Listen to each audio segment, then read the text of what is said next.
Ich bin ein Schriftsteller. Ich habe Bücher geschrieben. Ich schreibe gerade, aber niemand weiß es. Niemand kann mich jetzt sehen. Etwas Seltsames ist mir passiert.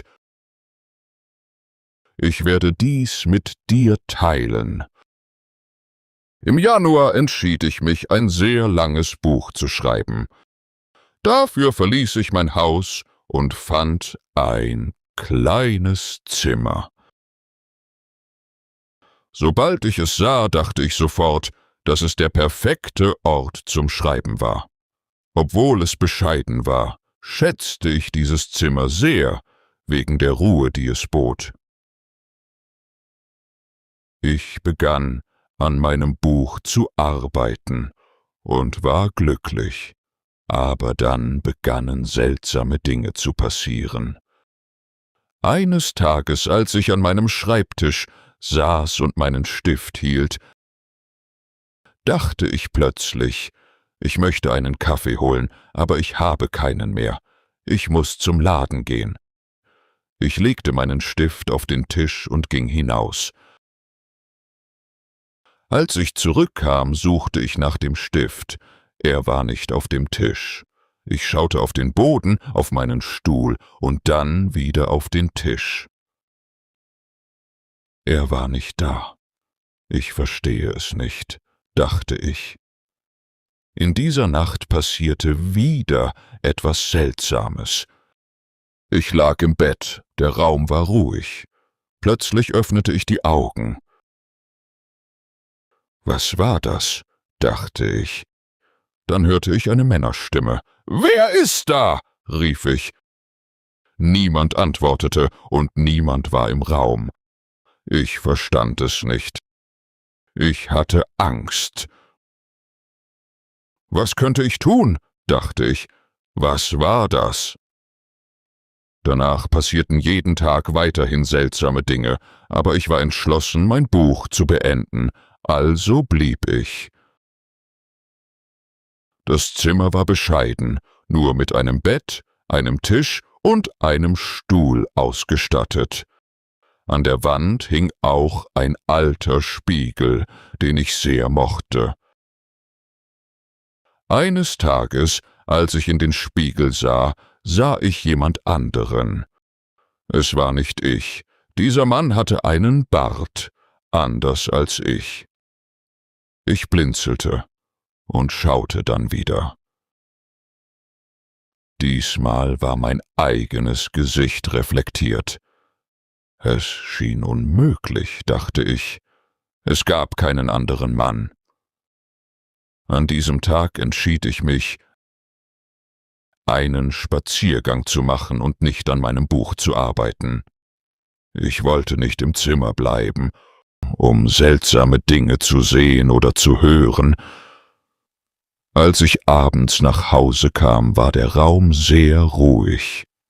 Als ich in den Spiegel schaute, sah ich mein Gesicht, aber ich fühlte mich nicht glücklich.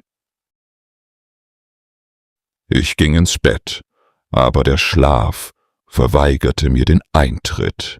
Gedanken rasten durch meinen Kopf, die mich daran hinderten, Ruhe zu finden. Ich werde diesen Ort morgen verlassen, das ist entschieden, flüsterte ich mir selbst zu, um mich zu beruhigen. Doch eine andere seltsame Situation entstand. Der andere Mann stand neben meinem Bett und fing an zu reden.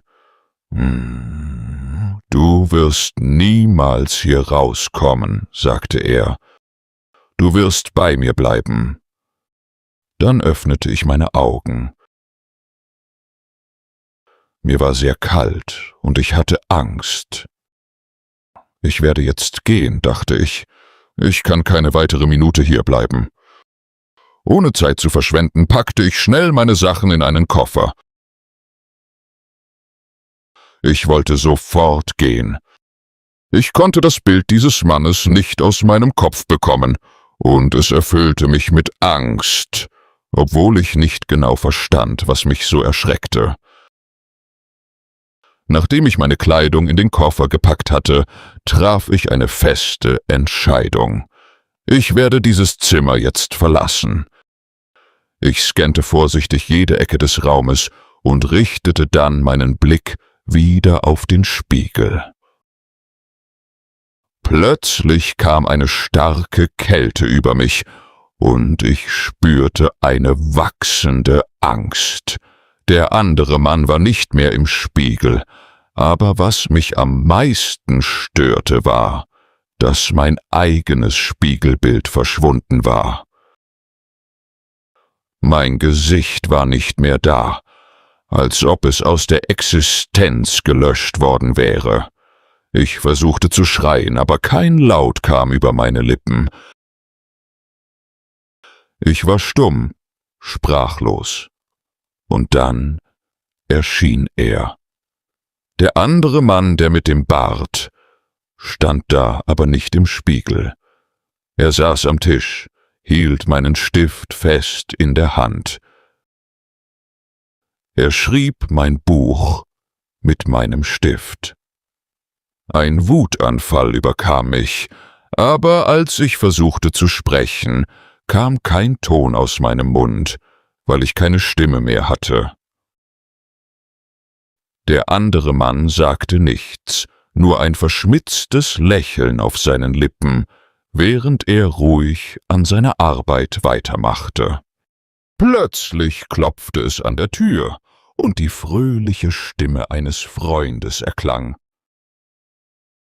»Hallo, ich bin's.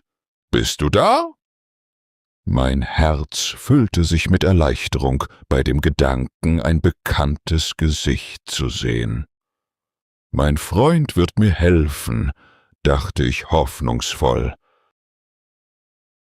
Doch trotz meiner Freude blieb ich regungslos stehen, unfähig, mich zu bewegen. Der andere Mann stand auf und ging zur Tür, um sie zu öffnen. »Oh, komm rein, komm rein!« »Sieh, wo ich an meinem Buch arbeite«, sagte er zu meinem Freund in einem fröhlichen Ton. Mein Freund betrat den Raum, aber seine Augen glitten an mir vorbei, als ob ich nicht existierte. Er lächelte den anderen Mann an und ignorierte meine Anwesenheit vollständig. »Oh, du hast jetzt einen Bart«, bemerkte mein Freund in einem überraschten Ton. Ich versuchte wieder zu sprechen, aber meine Worte blieben in meinem stummen Mund gefangen. Mein Freund schien mich nicht zu bemerken oder sogar meine verzweifelten Versuche zu hören, zu kommunizieren. Für ihn schien ich nicht existent, genauso wie meine Stimme. So endet meine Geschichte. Der andere Mann besetzt jetzt mein Zimmer, trägt mein Gesicht und meine Stimme. Er ist sogar dabei, mein Buch zu beenden. Aber er übersieht eine entscheidende Sache. Ich bin in der Lage zu schreiben, meine Geschichte zu erzählen.